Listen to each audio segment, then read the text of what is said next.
আজকে আমি আপনাদের সঙ্গে খেজুর দিয়ে দারুণ টেস্টি একটা সন্দেশের রেসিপি শেয়ার করব। এই সন্দেশটা বানানো খুবই সহজ, যে কেউ বানিয়ে নিতে পারবেন আর খেতে তো খুবই ভালো হয়। অল্প কয়েকটা উপকরণ দিয়ে বানিয়ে নেওয়া যায় আর বানাতে খুব বেশি সময়ের প্রয়োজন পড়ে না। নমস্কার বন্ধুরা, রূপাস কিচেনে সবাইকে স্বাগতম। তাহলে চলুন দেখে নেওয়া যাক। শুরু থেকে শেষ পর্যন্ত দেখার জন্য আপনাদের কাছে অনুরোধ রইল। সবার প্রথমে এখানে আমি কিছু খেজুর নিয়েছি। ওজন হিসাবে 150 গ্রামের মতো খেজুর আছে। এবার সবগুলো খেজুরের দানা এইভাবে বের করে নেব।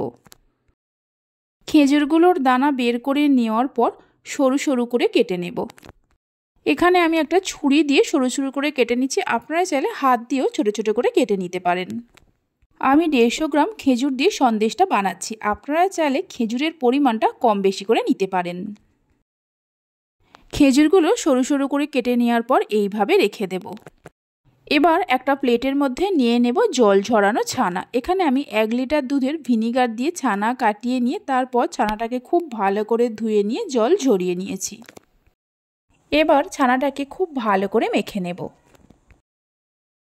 মিনিট 4-5 সময় ধরে ছানাটাকে ভালো করে মেখে নেওয়ার পর দিয়ে দেব কিছুটা পরিমাণ চিনি। এখানে আমি চিনি খুব বেশি দিচ্ছি না, 50 গ্রামের মতো দিয়েছি। আর দিয়ে দেব গুঁড়ো দুধ। ওজন হিসাবে 100 গ্রামের মতো গুঁড়ো দুধ আছে। সন্দেশের মধ্যে আপনারা যেমন মিষ্টি খাবেন সেই মতো চিনিটা কম বেশি করে দিতে পারেন। সব কিছুকে খুব ভালো করে মেখে নিতে হবে। আপনারা চাইলে এই সমস্ত উপকরণগুলো মিক্সির জারের মধ্যে দিয়ে পেস্ট করে নিতে পারেন। গুঁড়ো দুধ আর চিনি দিয়ে ছানাটা ভালো করে মেখে নেওয়ার পর গ্যাসের ওপর একটা প্যান বসিয়ে দেব। প্যানের মধ্যে এই মেখে নেওয়া ছানাটা দিয়ে দিতে হবে। গ্যাসের ফ্লেমটা লোতে রেখে মিনিট 3-4 সময় ধরে ছানাটাকে রান্না করে নেব। অবশ্যই গ্যাসের ফ্লেমটা লোতে রাখতে হবে। এই সন্দেশটা খেতে এতটাই ভালো হয় যে একবার না বানিয়ে খেলে আপনারা বুঝতে পারবেন না। একদিন হলেও এই সন্দেশটা বানিয়ে দেখতে পারেন। বাড়িতে বানালে খেয়ে কেমন লাগলো অবশ্যই আমাকে কমেন্ট করে জানাবেন। লো ফ্লেমে মিনিট 4-5 রান্না করে নেওয়ার পর দেখুন চিনিগুলো ভালোভাবে গলে গেছে। এই সময় যে খেজুরগুলো কেটে রেখেছিলাম দিয়ে দেব। খেজুরগুলো দেওয়ার পর গ্যাসের ফ্লেমটা মিডিয়ামে করে আরও মিনিট 2-3 সময় ধরে রান্না করে নিতে হবে।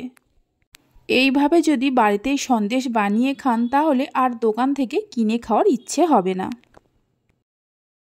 মিডিয়াম ফ্লেমে 2 মিনিটের মতো রান্না করে নেওয়ার পর এর মধ্যে দিয়ে দেব আরও 2 চামচের মতো গুঁড়ো দুধ। গুঁড়ো দুধটা দেওয়ার পর ভালো করে মিশিয়ে নিয়ে গ্যাসের ফ্লেমটা লো টু মিডিয়ামে করে আরও কিছুক্ষণ এইভাবে নাড়তে নাড়তে রান্না করে নিতে হবে।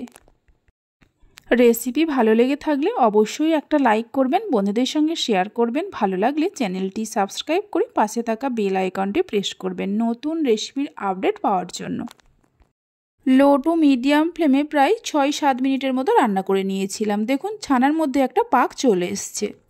যখনই দেখবেন ছানার মিশ্রণটা এইরকম প্যান থেকে ছেড়ে আসছে তার মানে বুঝে নিতে হবে সন্দেশটা রেডি হয়ে গেছে। এই সময় গ্যাসের ফ্লেমটা বন্ধ করে দেব। এর থেকে আর বেশি যদি ঘন বা শুকনো শুকনো করা হয় তাহলে সন্দেশটা অনেক বেশি শক্ত হয়ে যাবে। সন্দেশটা সেট করার জন্য এখানে আমি একটা কেক টিন নিয়েছি। কেক টিনের মধ্যে অল্প একটু ঘি ব্রাশ করে নিয়ে তার মধ্যে একটা বাটার পেপার দিয়ে দেব। বাটার পেপারটা কেক টিনের মধ্যে সমান করে দেওয়ার পর বাটার পেপারের ওপরেও ঘি ব্রাশ করে নেব। এবার সন্দেশটা কেক টিনের মধ্যে দিয়ে একটু সমান করে নিতে হবে।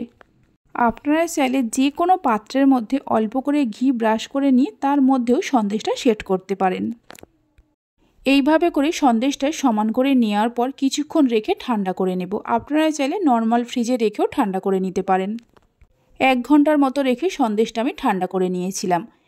এবার সন্দেশটাকে কেটে নেব। এখানে আমি চৌকো শেপে সন্দেশটা কাটছি। আপনারা নিজেদের পছন্দ মতো যে কোনো শেপে কেটে নিতে পারেন। এইভাবে সন্দেশ বানিয়ে যাকেই খাওয়াবেন আপনার প্রশংসা করতে বাধ্য হবে।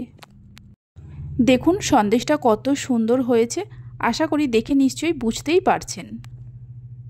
এবার একটা প্লেটের মধ্যে তুলে নিয়ে রেখে দেব। একটা সন্দেশকে আমি ভেঙে নিয়েও দেখিয়ে দিচ্ছি।